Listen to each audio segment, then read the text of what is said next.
Everyone, welcome back to my channel. ಇವತ್ತು ನಾನು chia seeds ನೀರನ್ನ ಕುಡಿಯೋಣ ಅಂತ ಅಂದ್ಕೊಂಡಿದ್ದೀನಿ. Chia seeds one of the good source of fibre ಅಂತ ಹೇಳ್ತಾರೆ. ಅದಕ್ಕೆ ನಾನು ವಾರಕ್ಕೊಂದು 3 ಸಲ ಆದರೂ ಈ ರೀತಿ ನೀರಲ್ಲಿ ಸೋಕ್ ಮಾಡ್ಕೊಂಡು ಕುಡಿತೀನಿ. ಇದರಿಂದ ನಮಗೆ ಒಂದು ಗುಡ್ ಡೈಜೆಸ್ಟಿವ್ ಸಿಸ್ಟಮ್ನ ಪ್ರಮೋಟ್ ಮಾಡುತ್ತೆ. ಹಾಗೆ ಇದರಲ್ಲಿ ನಮ್ಮ ದೇಹಕ್ಕೆ ಬೇಕಾಗಿರುವಂತಹ ವಿಟಮಿನ್ಸ್, ಮಿನರಲ್ಸ್ ಕೂಡ ದೊರೆಯುತ್ತೆ.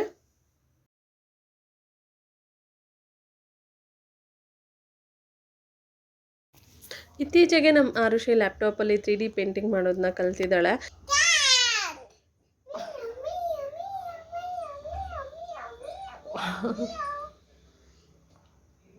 ಈ ರೀತಿ ಏನಾದ್ರು ಪೇಂಟ್ ಮಾಡಿಬಿಟ್ಟು ನಮ್ಮನ್ನು ಕರೆದು ತೋರಿಸ್ತಾ ಇರ್ತಾಳೆ.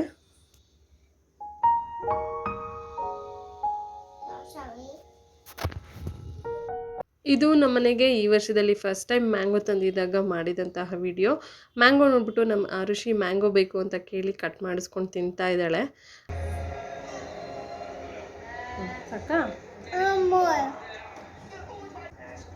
ಮೂತಿನ ಕಚ್ಚಿ.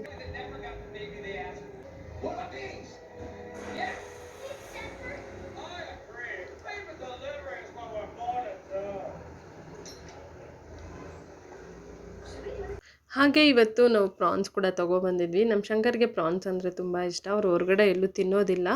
ಯಾಕಂದರೆ ಇದನ್ನ ಚೆನ್ನಾಗಿ ಕ್ಲೀನ್ ಮಾಡ್ಕೊಂಡಿಲ್ಲ ಅಂದರೆ ತಿನ್ನೋದಕ್ಕೆ ಆಗಲ್ಲ. ಪ್ರಾನ್ಸ್ ಮಧ್ಯ ಒಂದು ಚಾಕುವಿಂದ ಈ ರೀತಿ ಕಟ್ ಮಾಡಿದ್ರೆ ಒಂದು ಹಸಿರು ಕಲರ್ ದಾರ ಥರ ಬರುತ್ತೆ. 2 ಸೈಡು ಈ ರೀತಿ ಇರುತ್ತೆ. ಅದನ್ನು ತೆಗಿಬೇಕು. ಅದನ್ನ ತೆಗ್ದಿಲ್ಲ ಅಂದರೆ ಇದರಿಂದ ಏನೇ ಅಡುಗೆ ಮಾಡಿದ್ರೂ ಅದು ಚೆನ್ನಾಗೇ ಇರಲ್ಲ. ಇಲ್ಲಾಂದರೆ ಅದನ್ನು ಸೇರಿಸಿ ಮಾಡ್ಕೊಂಡು ತಿಂದರೆ ಹೆಲ್ತು ಕೂಡ ಪ್ರಾಬ್ಲಮ್ ಆಗುತ್ತೆ.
ಈ ರೀತಿ ಎಲ್ಲನೂ ಒಂದು ಸಲ ಕ್ಲೀನ್ ಮಾಡಿಕೊಂಡು ಒಂದು ಬೌಲಲ್ಲಿ ಹಾಕ್ಕೊಂಡು ಸ್ವಲ್ಪ ಅರಿಶಿನ ಹಾಕ್ಕೊಂಡು ಒಂದು 3 ರಿಂದ 4 ಸಲ ಚೆನ್ನಾಗಿ ತೊಳ್ಕೊಂಡು ಬರ್ತೀನಿ.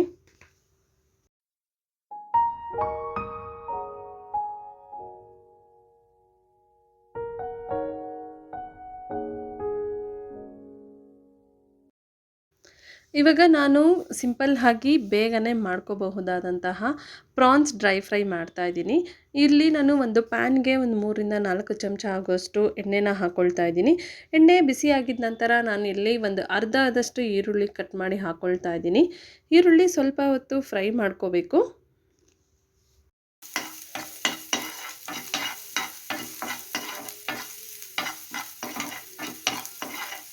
ಈರುಳ್ಳಿ ಸ್ವಲ್ಪ ಫ್ರೈ ಆಗಿದ್ದಾದಮೇಲೆ ನಾನಿಲ್ಲಿ ಒಂದು 1/4 ಚಮಚ ಆಗುವಷ್ಟು ಶುಂಠಿ ಬೆಳ್ಳುಳ್ಳಿ ಪೇಸ್ಟ್ನ ಕೂಡ ಹಾಕ್ಕೊಂಡು ಫ್ರೈ ಮಾಡ್ಕೊಳ್ತೀನಿ.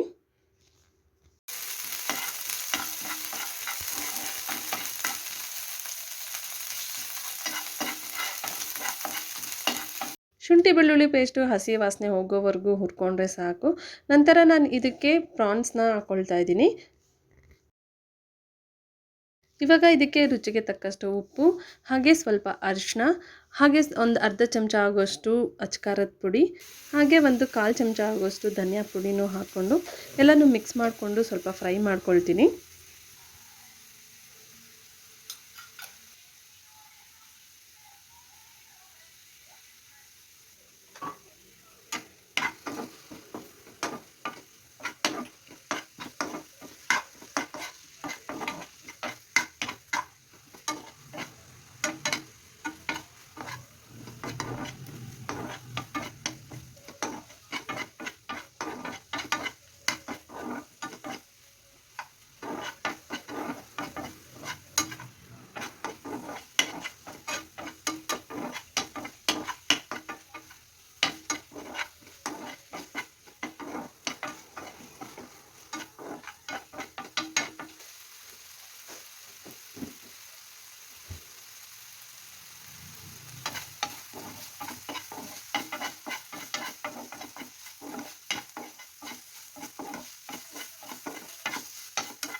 ಇವಾಗ ಇದಕ್ಕೆ ಸ್ವಲ್ಪ ನೀರನ್ನು ಸೇರಿಸ್ಕೊಳ್ತಾ ಇದ್ದೀನಿ.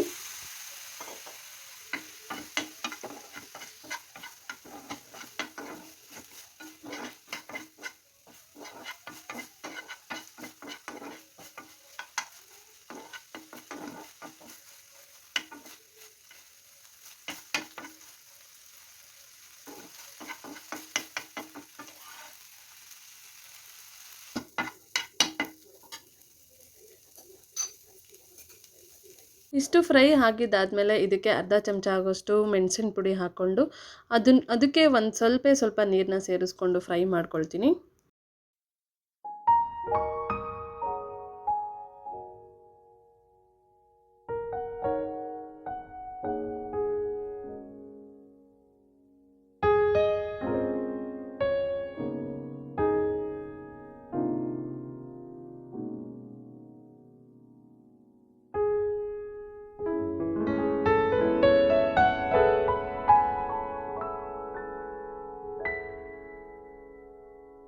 ನೀರೆಲ್ಲ ಡ್ರೈ ಆಗಿದ್ದಾದಮೇಲೆ ಲಾಸ್ಟಲ್ಲಿ ಕೊತ್ತಂಬರಿ ಸೊಪ್ಪನ್ನ ಹಾಕಿದ್ರೆ ಪ್ರಾನ್ಸ್ ಡ್ರೈ ರೆಡಿ ಆಗುತ್ತೆ.